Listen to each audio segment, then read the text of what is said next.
nongeye kugusuza nkwifuriza kugubwa neza muri gahunda zitandukanye urimo ziruzuye muri studio za Radio Icyizere ndetse no kunyungura amagambo official kuri YouTube.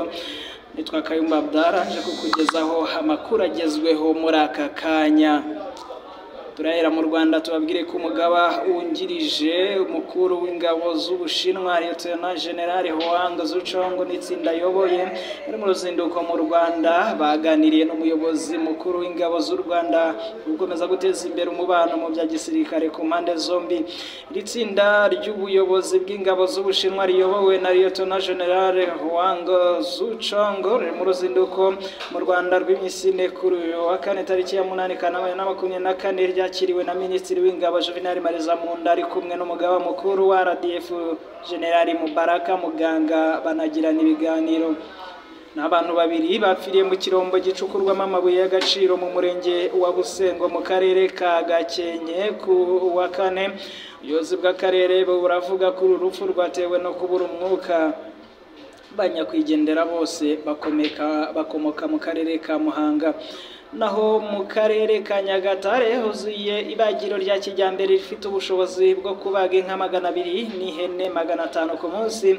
Iri bagiro riherereye ahitwa Mirama mu murenge wa Nyagatare ryuzuye ritwaye miliyari 1 na miliyoni zisaga 400 z'amafaranga y'u Rwanda. Mu baminisitiri n'abanyamabanga ba leta batangiranye na manda ya 2017-2024 abagera kuri 9% nibo batigeze bava muri guverinoma mu gihe hasigaye ababarirwa ku ntoki z'ikiganza ngo hatangire manda ya 2024-2029 ku basesenguzi. Iki ni ikimenyetso cy'imiyoborere itarangwa no kutirara no kubaza abayobozi inshingano zabo.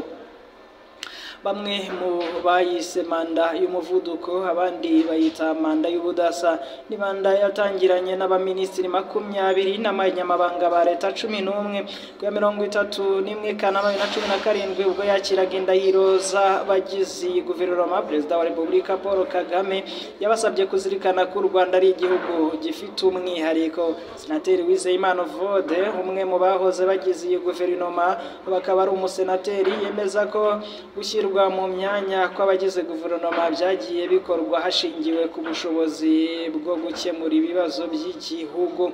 Intego mu mitangire ya serivisi yagombaga kuba byibuze kugera ku gipimo cya 90% mu nkingi 3 za guverinoma arizo imiyoborere myiza, ubukungu n'imibereho myiza y'abaturage. Naho umuyobozi mukuru wungirije mu rwego rw'igihugu rw'imiyoborere RGB Dr. Rusengubukiza Felicien avuga ko muri iyi myaka 7 ishize hari aho bitagenze neza ku buryo hari raporo bagiye batanga zigaragaza amakosa ya bamwe mu bayobozi batandukiriye mu nshingano zabo. Naho umuyobozi nshingwabikorwa w'umuryango utari uwa leta uharanira kurwanya ruswa n'akarengane TI Rwanda Haprenere Mupinganyi ashimangira imbaraga leta yashyize mu kutihanganira bamwe mu bayobozi bagaragaweho n'imikorere mibi hanini yagiye iganisha igihugu mu gihombo. Imiyoborere igamije guha ijambo umuturage ndetse n'ibimukorerwa akabigiramo uruhare iyo bidakozwe biganisha igihugu kuko utagera ku byo abaturage bifuza. Nk'uko Honorable Mukabarisa Donatille wayoboye umutwe w'abadepite imyaka 10 yabisobanuye. Kutirara no kutihanganira amakosa ni bumwe mu by'abaturage bishimira Perezida Kagame bakabimushimira, bigaragaza ko hari nabyo byafashije igihugu kugera ku ntego zicyagezeho kugeza uyu munsi. Mu bihe no mu buryo butandukanye Perezida Kagame yagiye agaruka ku buryo bwo kubaza abayobozi inshingano no kubibutsa ko mu byo bakora byose umuturage ngomba kuba ku isonga. Kugeza ubu abaminisitiri n'abanyamabanga ba leta 3 nibo batarava muri guverinoma, 3 bonyine ndetse abagize guverinoma kuvanwa mu myanya no kuyihindurirwa hagamijwe kurushaho kwihutisha imikorere byagiye bigaragara mu nzego zose z'igihugu z'abinzego nkuru ndetse n'inzego z'ibanze.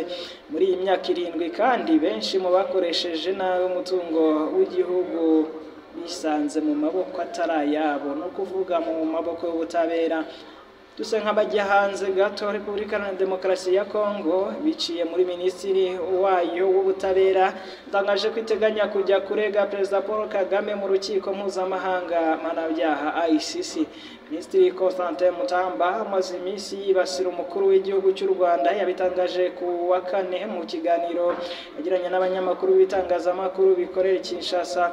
Ni ikiganiro cyabaye nyuma y'urubanza ubutabera bwa gisirikare bwa Repubulika Iharanira Demokarasi ya Kongo bwakatiye mu rwo gupfa abayobozi bakuru b'umutwe wa 23 nyuma yo kubahamya ibyaha birimo iby'intambara ndetse n'ubugambanyi. Kinshasa imaze igihe yarijunditse u Rwanda, by'umwihariko Perezida Kagame ivuga ko ari we nguri inyuma y'uyu mutwe umaze imyaka irenga 2 ugenzura ibice bitandukanye by'intara ya Kivu y'Amajyaruguru. Minisitiri Mutamba yabwiye abanyamakuru ko RDC iteganya kurega Perezida Kagame muri ICC, hanyuma urukiko rwakwanga kumukurikirana agahita yiyambaza amasezerano ya Roma yarushyizeho. Yagize ati umuyobozi w'u Rwanda Kagame turi gukora ibishoboka ngo tugiye kumurega muri ICC, bizaba ari urwa gatatu reze aba bakoze ibyaha bikomeye byakorewe mu burasirazuba bw'iki gihugu. Kagame by'umwihariko niwe ngo uzaba uwa mbere. CPI nitamukurikirana ngo bazasaba umukuru w'igihugu akanaba umugaba w'ikirenga w'ingabo kwivana mu masezerano ya Roma. Kongo Kinshasa ishinja Perezida Kagame gukorera ibyaha by'intambara ngo ku butaka bwayo. Kinshasa iravuga ko iteganya kumurega muri ICC mu gihe u Rwanda rusanzwe rutabarizwa no mu bihugu byashyize umukono kuri ayo masezerano ya Roma yo muri 2002 yashyiriweho ruriya rukiko ruba Irahe mu Buholandi. Ibi bisobanuye ko rudafite ububasha bwo kuburanisha umunyarwanda uwo ari we wese. Nyuma y'uko mu Gushyingo muri uyu mwaka wa 2024 muri Leta Zunze Ubumwe za Amerika hateganyijwe amatora ya Perezida, Biden asanzwe hari umukuru w'iki gihugu yatangiye kugira impungenge. Zimpungenge Perezida wa Amerika Joe Biden yagize ngo nuzuko atizeye ko hazabaho guhererekanya ubutegetsi mu mahoro mu gihe Trump yabatsindiye ayo matora. Ubwo Biden yari mu kiganiro yabwiye CBS News ati Trump natsindwa nta cyizere na busa afite.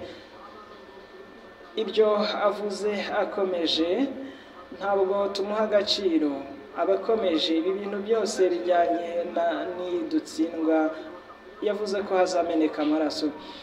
Ibi Biden abishimangira avuga ko muri Werurwe 2024 Trump yari yavuze ko mu gihe yatatsinda amatora hashobora kumeneka amaraso mu gihugu.